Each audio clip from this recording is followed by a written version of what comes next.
Is the Labour Party's point that universal credit is too low for the pandemic or too low full stop? Well, it's low, full stop. I mean, there's two elements to this, Gloria. I mean, first of all, I don't think anyone would say the pandemic is over. I don't think anyone believes the conditions are any different to when this additional money was passed last year. But let's be clear, obviously, after the benefits freeze for all those years, if this cut were to take place, the real terms value of unemployment benefit in the UK would be back to where it was in 1992. So compared to other European countries, very low and a real impact on Britain's families. The other point, and I can't stress this enough, is for the economy, this is the wrong policy as well. It would be taking £6 billion of spending out of the economy that is spent on local shops and services. This is not money that can be saved. It's spent on essentials. And as we want to recover from this pandemic and get the economy back on its feet, secure the economy, then protect the NHS and rebuild the country, we desperately need that spending power in it. So whichever way you look at it, this is the wrong choice for the government, and they have to make the right decision this week. So even with that £1,000 annual uplift, you're saying that universal credit is still not enough to live on. So if there is a Labour government, and if you're reliant on benefits, either because you're out of work or in work, you can expect to get more.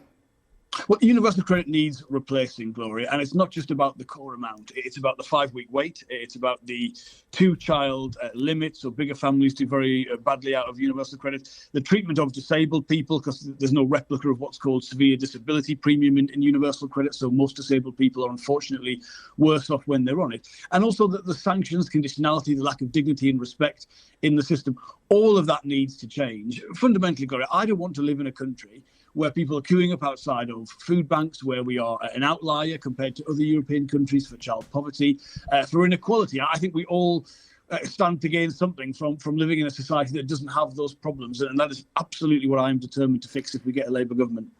So benefit levels in this country, with or without £1,000 uplifts or whatever category you are in, benefits are too low, period, according to the Labour Out-of-work Party. support is too low. I mean, the whole benefit system, Gloria, is very complicated and it depends on different circumstances. And crucially, a feature of our country is the differential housing costs between different parts of the UK. So it is very difficult to give an across-the-board pledge that everyone's going to be better off. But in terms of the objective, it is for a system that gives people the real support that they need when they lose their job, when they've been paying in their national insurance. You know, you get very little out of the system on that score compared to other countries, other systems that are in place. So I'm afraid a lot of it needs changing. And of course, then there are other issues around disability benefits. People on unemployment support allowance haven't received the uplift that was made to universal credit, and they very much feel betrayed. So I'm afraid it is a system that needs a lot of work, and that is what we're trying to do. But for the here and now, for the pandemic, for this week in Parliament, it's absolutely the wrong decision to cut universal credit and working tax credit in April. So you have the motion tomorrow. We know that Tory MPs have been ordered to abstain. We know there are clever parliamentary things you can do to still force a vote. Do you expect any Tory MP to vote with the Labour Party tomorrow? Yes, I think some are certainly considering that. I mean, however they vote, Gloria, I think a lot of Conservative colleagues do agree with us. I mean, look, governments do not cut unemployment support in recessions. You've got to go back to, the Great Depression to find an example of a government in the UK daft enough to do that. And there are good reasons for that. I mean, £1,000 a year for a low-income family, that's like your gas, your electric, your broadband bill for the year, all rolled in together. So it will have a real impact on people. But as I say, it's also the wrong choice for the economy. So I know people agree with us. Anyone trying to say that Parliament shouldn't be taking a view on an issue as big as this that affects 6 million families in a downturn, the biggest recession of any major economy. That's what the UK has experienced through the pandemic. The idea that Parliament shouldn't be talking about that, I'm afraid no. There's no credibility to that argument. People expect their MPs to make a decision on this. Let's talk about those who are still working during this pandemic. Do you feel that there are workers who are travelling to work because their bosses are making them do so, even though they can work from home?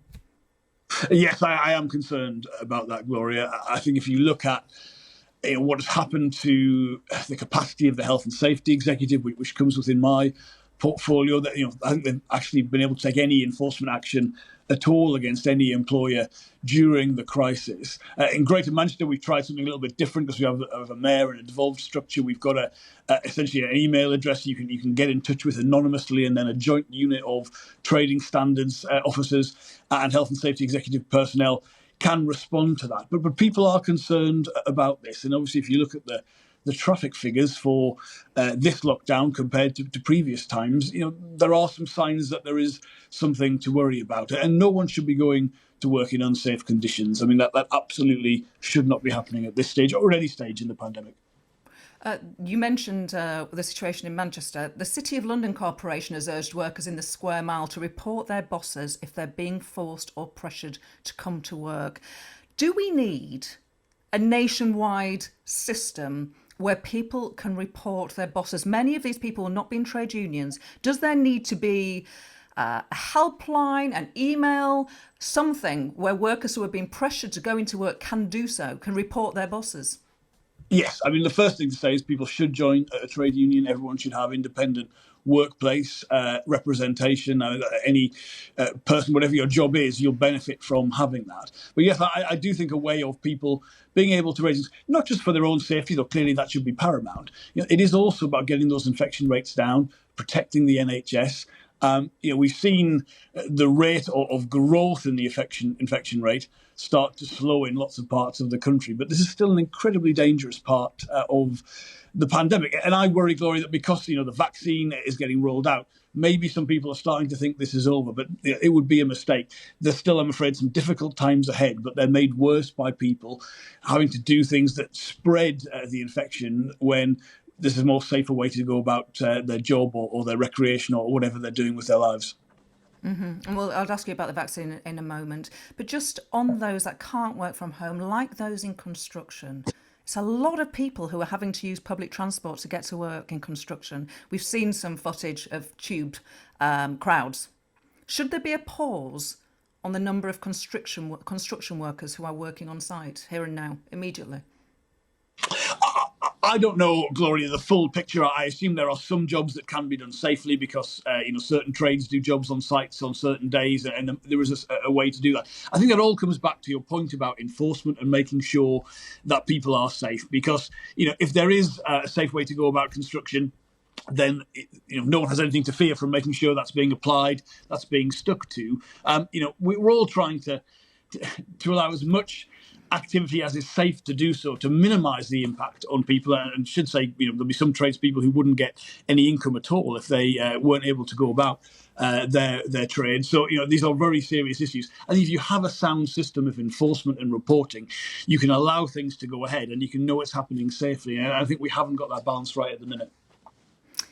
Finally, the vaccine is being rolled out. I mean, it looks like it's going pretty well, pretty quickly.